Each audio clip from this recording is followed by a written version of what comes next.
গরুর পায়ের এই ছোট্ট সমস্যাটাই ভবিষ্যতে বড় সমস্যার কারণ হতে পারে। প্রথমে আমরাও গুরুত্ব দেইনি, কিন্তু পরে যা হলো সেটা দেখে সরাসরি প্রাণী সম্পদ হাসপাতালে যেতে হয়েছে। সবাইকে নমস্কার। আপনারা জানেন আমরা প্রতিদিন সকাল বিকাল আমাদের খামারে প্রতিটি গরুকে ভালোভাবে পর্যবেক্ষণ করি, কারণ খামারে ছোট একটা সমস্যা যদি শুরুতে ধরা যায় তাহলে পরে বড় ক্ষতির হাত থেকে অনেকটাই বাঁচা যায়। তো কয়েকদিন ধরে আমরা একটা বিষয় লক্ষ্য করছিলাম, আমাদের এই গাভীটা সামনের পায়ের পাশে মেটের সাথে বেশি ঘর্ষণ লাগে, সেখানে চামড়াটা উঠে গিয়েছিল। প্রথমে ভেবেছিলাম হয়তো উঠা বসার সময় ঘর্ষণের কারণে এমনটা হয়েছে, কারণ অনেক গরুর ক্ষেত্রেই এমনটা দেখা যায়। তাই প্রথম কয়েকদিন আমরা বিষয়টাকে বেশি গুরুত্ব দেইনি, কিন্তু এরপর আমরা একটা জিনিস লক্ষ্য করলাম, আর তখনই বুঝলাম যে বিষয়টা আর হালকাভাবে নেওয়া যাবে না।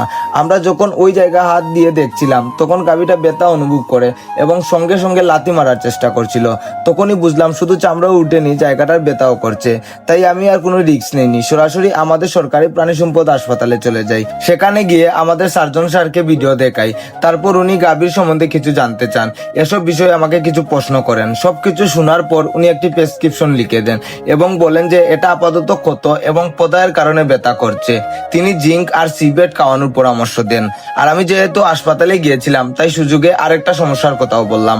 আমাদের একটা বাছুরের চোখ দিয়ে ময়লা বের হচ্ছিল, সেটার জন্য উনি একটা আই ড্রপ লিখে দেন, যেটা এখন আমরা ব্যবহার করছি।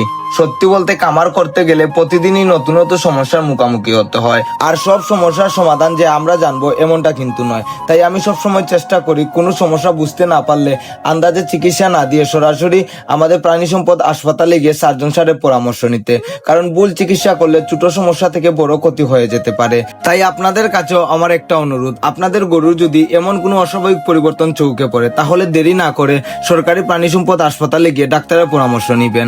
এতে করে আপনার টাকাও কিছুটা হলেও সেভ হবে। আর মনে রাখবেন, সময় মতো চিকিৎসাই পারে বড় সমস্যা থেকে গরুকে বাঁচাতে। তো যাই হোক বন্ধুরা, আপনাদের গরুর কি কখনো এমন সমস্যা হয়েছিল? কমেন্ট করে অবশ্যই জানিয়ে যাবেন। সবাইকে ধন্যবাদ এতক্ষণ সাথে থাকার জন্য। সবাই ভালো থাকবেন, সুস্থ থাকবেন। আবার দেখা হবে নতুন ভিডিওতে। হর হর মহাদেব।